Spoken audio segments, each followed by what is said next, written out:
1975 সালে জরুরি অবস্থার সময় জয়প্রকাশ নারায়ণের গাড়ির বনেটের ওপর উঠে নাচানাচির মধ্যে দিয়ে যে রাজনৈতিক জীবন শুরু করেছিলেন, আর আজ 2025 সালে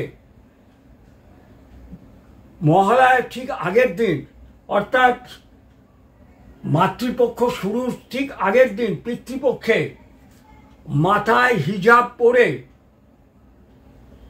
হাতিবাগানে দুর্গা পুজোর উদ্বোধন করে, প্যান্ডেলের উদ্বোধন করেন। উনি পুজো উদ্বোধন করেন না, প্যান্ডেল উদ্বোধন করেন। তার রাজনৈতিক জীবনের একটা বৃত্ত তিনি কমপ্লিট করলেন। তিনি কে? তিনি বাংলার মুখ্যমন্ত্রী মোল্লা মমতা।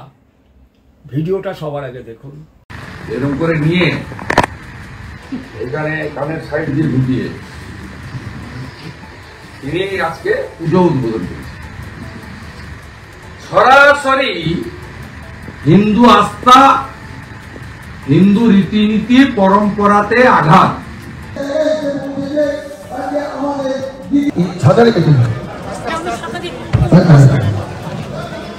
মাননীয় মুখ্যমন্ত্রী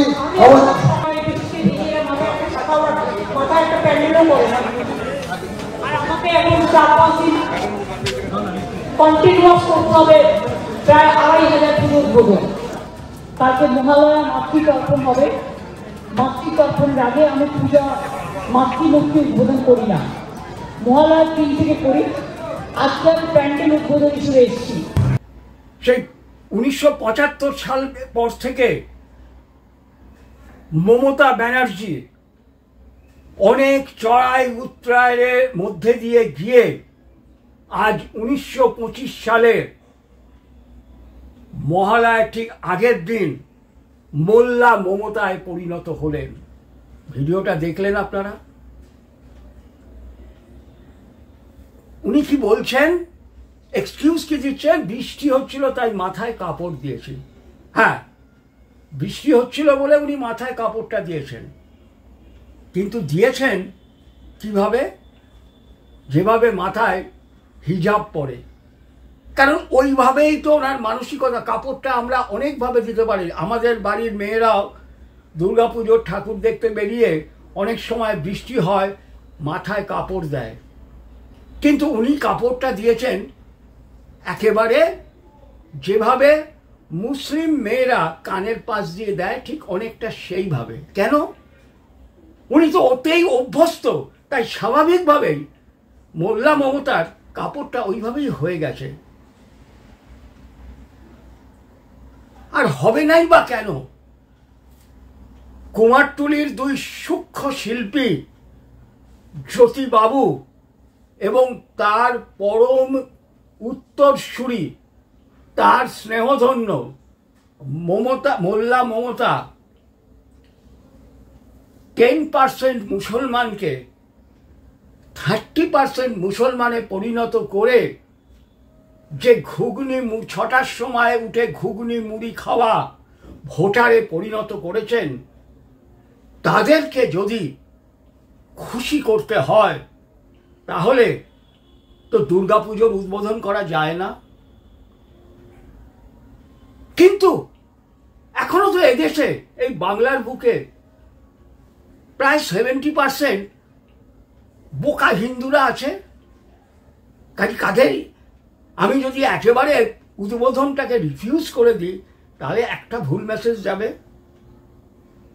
আমার তো এই বেচারা বোকা হিন্দুগুলোর মধ্যেও কিছু ভোট তো আমার আছে, এবং সেটা আমার দরকার। হতে পারে তারা আমার পার্টির লুম্পেন কর্মী, তারা বিভিন্ন জায়গা থেকে কাটমানি খেয়ে অ্যামিবার মতো তাদের জীবনযাপন করে। অ্যামিবা যেরকম মস্তিষ্কের এগুলোকে, মাংসপেশি বা অন্যান্য জিনিসগুলোকে খেয়ে খেয়ে জীবন ধারণ করে, ঠিক সেই রকম এইকে ব্যবহার করে, সরকারকে ব্যবহার করে অ্যামিবার মতো তার এই লুম্পেন কমরেডরা, এই লুম্পেন ক্যাডাররা, সেই ভোটটা তো তার আছে। কারণ দাউদেরও একটা ভোট ছিল, আব্দুল কালামেরও একটা ভোট ছিল। গণতন্ত্রের এই এক অদ্ভুত বিচিত্র একটা পদ্ধতি। কাজেই ওই লুম্পেন ভোট, তার সঙ্গে 30% বা 35% দুধেল গায়ের ভোট, সেই 30% বানিয়ে দেওয়া দুধেল গাইকে যদি আমায় মেসেজ দিতে হয়, তাহলে তো আমাকে ওই হিজাব করেই দুর্গাপুজোর উদ্বোধন করতে হবে, সরি প্যান্ডেলের উদ্বোধন করতে হবে। মমতা ব্যানার্জি যেটা করেছেন আজকে, একদম জান বুঝে করেছেন, সব কিছু জেনে বুঝেই করেছেন। উনি একমাত্র এটা করেছেন মুসলমানদের খুশি করবার জন্য। কারণ ওনার এসআইআর নিয়ে এবার ভীষণ ভয় ওনার মধ্যে কাজ করছে। কি হয় কি জানি, আসছে আষাঢ় মাস, মন তাই ভাবছে কি হয়। ওনার আজকে ভেতরটা এইরকম অবস্থা। তাই উনি সে কোনো মূল্যে ওই 30-35 মুসলমানকে খুশি করার জন্য যা করণীয় তাই তিনি করেছেন।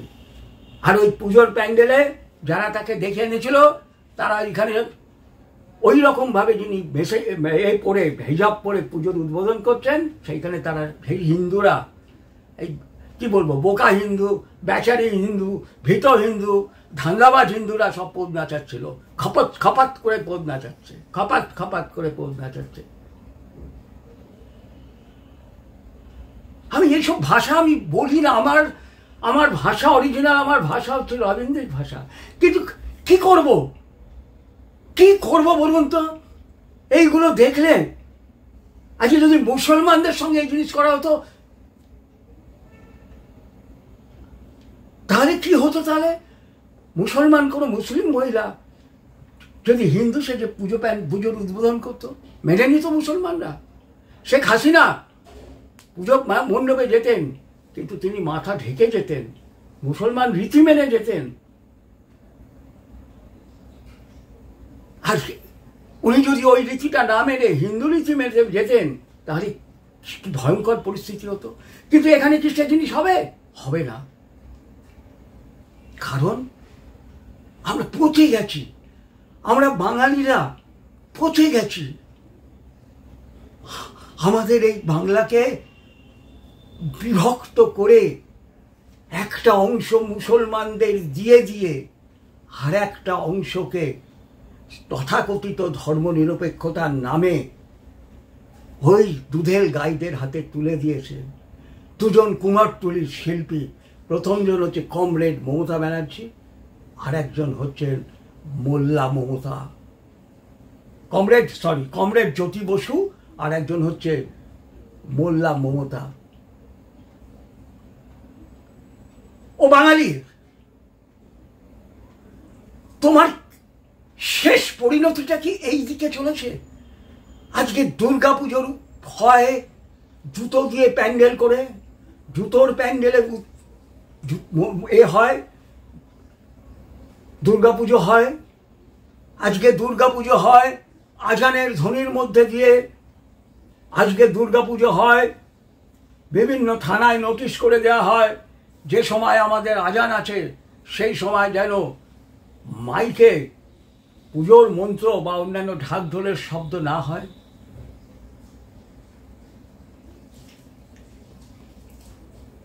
যেসব বিপ্লবী স্বাধীনতার মন্ত্র গাইতে গাইতে প্রাণ দিয়েছিল, তাদের 90% হচ্ছে বাঙালি হিন্দু, যারা গীতায় শপথ নিয়ে হাসতে হাসতে তাদের প্রাণ দিত।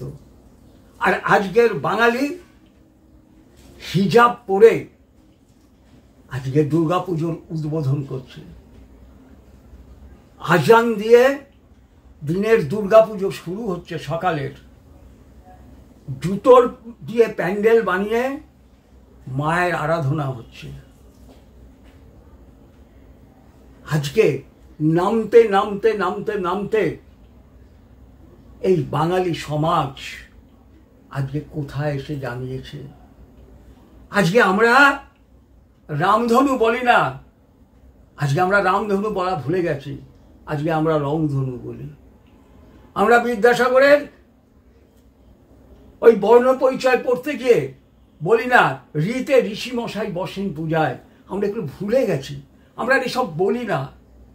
তাই বলছি, নামতে নামতে নামতে নামতে নামতে নামতে বাঙালি সমাজ আজ কোথায় এসে নেমেছে। শুধু কাটমানি খাই আর মোল্লা মমতাকে ভোট দিই, লক্ষ্মীর ভাণ্ডার খাই তাই মোল্লা মমতাকে ভোট দিই। আজকে ওই ফানেলের দেখেছেন একটা সামনের দিক থাকে যেখান দিয়ে জলটা ঢালা হয় বা দোকানে কেরোসিন তেল ঢালে, আর তলায় একটা ছোট্ট সরু ফুটো থাকে, সেইটা দিয়ে বোতল বা অন্য কিছুতে পড়ে। আমরা সেই ফানেলের সরু ফুটোটার মতো হয়ে গেছি। ও বাঙালি, তুমি আজকে ওই ফানেলের যে ওপরের চওড়া জায়গাটা তুমি আর নেই, তোমার সেই বিশালত্ব হারিয়ে গেছে, তুমি আর ওই ফানেলের ছোট্ট মুখটার মতো হয়ে গেছো, আর ওখান দিয়ে গলে গলে গলে গলে তুমি পড়ছো। আজকে মোল্লা মমতা আরো অনেক কিছু করবে। আজকে তার বৃত্ত কমপ্লিট করার দিকে তিনি যাচ্ছে। আজকে এই মমতা, মোল্লা মমতা 26-এর নির্বাচনের জন্য যদি আরো আরো আরো কত নিচে নামবে বাঙালি, তুমি সেই দেখতে থাকো। আর ওই কাটমানি আর লুম্পেন আর ওই লক্ষ্মীর ভাণ্ডারের বাঙালি, তারা কিন্তু ওই পেছনে পেছনে ছাগলের তৃতীয় বাচ্চার মতো নাচতে থাকবে। বাঙালি, তোমার শেষ পরিণতিটা কি? একজন লিখেছিল, বাঙালি আজকে এক, বাঙালি মানে আমি হিন্দুদের বলছি, মুসলমান বাঙালি নয়, হিন্দু হচ্ছে একমাত্র বাঙালি। বাঙালি আজ এক সন্তানের মালিক হচ্ছে, আগামী 50 বছরের মধ্যে বাঙালি মুছে যাবে। হ্যাঁ, বাঙালি মুছে যাবে, কিন্তু সেই জায়গায় আরেকটা নব্য বাংলাদেশি জন্মগ্রহণ করবে। বাঙালি শেষ মরে যাবে, ইতিহাসের পাতায় চলে যাবে, আর একটা নব্য বাংলাদেশি তারা এসে রাজ করবে। জেনে রাখো বাঙালি, এই তোমার শেষ পরিণতি। তাই বলি, আমাদের তো এই মুহূর্তে আর কিছু করার নেই। কেন? তিনি প্রশাসনিক ক্ষমতার অধিকারী এবং অ্যাকর্ডিং টু কনস্টিটিউশন যিনি প্রশাসনিক ক্ষমতার অধিকারী, তার বিরুদ্ধে অনেক কিছু করা যায় না। যদি ঈশ্বরের কৃপায় কোনোদিন পাল্টায় তখন দেখা যাবে। কিন্তু আমি বাঙালি সমাজকে বলছি, ছাগলের তৃতীয় বাচ্চাদের বলছি, মমতা ব্যানার্জি মানে মোল্লা মমতা যে পুজোগুলোর উদ্বোধন করবে বা তারই ল্যাম্পপোস্টগুলো সেখানে যেখানে পুজো উদ্বোধন করবে, অন্তত আপনারা সেই জায়গাগুলোকে বয়কট করুন। এই জায়গাটা আপনাদের আছে। যেরকম ঈদের সময় মুসলমানরা কোনো হিন্দুর দোকান থেকে জিনিস কেনে না, শুধুমাত্র মুসলমানের দোকান থেকে জিনিস কেনে। কর্ণাটকে তার জলজান্ত প্রমাণ বিভিন্ন ভিডিওর মাধ্যমে এসছে। ঠিক সেই রকমভাবে মোল্লা মমতা বা তার ল্যাম্পপোস্টরা যেখানে যেখানে পুজো উদ্বোধন করবে সেই পুজোগুলোকে আপনারা বয়কট করুন। আপনাদের পরিবারের লোককে বয়কট করতে বলুন। এই বিষয়টা নিয়ে প্রচার চালান। প্রচারে কাজ হয়, কিন্তু প্রচারে কাজ হয় তার প্রমাণ আমরা পেয়েছিলাম সার্ফ এক্সেলের একটা অ্যাডভার্টাইজমেন্ট ওপর দিয়ে। সেইটাকে যখন কাউন্টার করে আমরা যখন করেছিলাম সার্ফ এক্সেল, ওই জেহাদি হিন্দুস্তান লিভার তারা কিন্তু ওইটাকে উইথড্র করে দিয়েছিল। কাজেই প্রতিবাদে কাজ হয় না যে তা না হয়। এই বয়কটটাকে চারিদিকে ছড়িয়ে দিন। 1 পয়েন্ট, এই দুর্গাপুজো পর্যন্ত এই 1 পয়েন্ট প্রোগ্রাম নিয়ে চলুন হিন্দুত্ববাদীরা। আপনার পরিবার, আপনার বন্ধুবান্ধব এবং মানুষকে বলুন যেসব পুজো এই মোল্লা মমতা এবং তার ল্যাম্পপোস্টরা উদ্বোধন করবেন, আমরা সেই সমস্ত পুজোয় যাব না। আমরা কিন্তু করি, এই জিনিস কিন্তু আমরা করি। আমরা অনেক জায়গায় যেখানে পুজো প্যান্ডেলে মা ঠাকুরের মায়ের হাতে অস্ত্র থাকে না, সেই পুজোগুলোকে আমরা যেরকম বয়কট করি। তা করুন, ও জাগ্রত বাঙালি হিন্দু, এই কাজটা অন্তত আপনাদের হাতে আছে তো, এইটা করুন। আর তারপরে যদি 26-এ ঈশ্বরের কৃপায় কিছু হয়, তখন ঈশ্বরই যেরকম ভাবে শ্রীকৃষ্ণ বলেছিল কংসকে তোমাকে মারিবে যে গোকুলে বাড়িছে সে, সেই রকম কোনো দৈববাণী আসবে, তখন সেই রকম হবে। আর যদি দৈববাণী না আসে, আর 26-ও যদি এইরকম চায় চলে, তাহলে রাস্তায় যে লাখো লাখো রোহিঙ্গা আর বাংলাদেশি ঘুরে বেড়াচ্ছে তারাই থাকবে। আপনি ইতিহাসের পাতায় নিশ্চিহ্ন হয়ে যাবেন, নিশ্চিহ্ন হয়ে যাবেন, নিশ্চিহ্ন হয়ে যাবেন। এ হচ্ছে অমোঘ বাণী, ঈশ্বরের অমোঘ বাণী। জেনে রাখুন, এটা হচ্ছে ঈশ্বরের অমোঘ বাণী।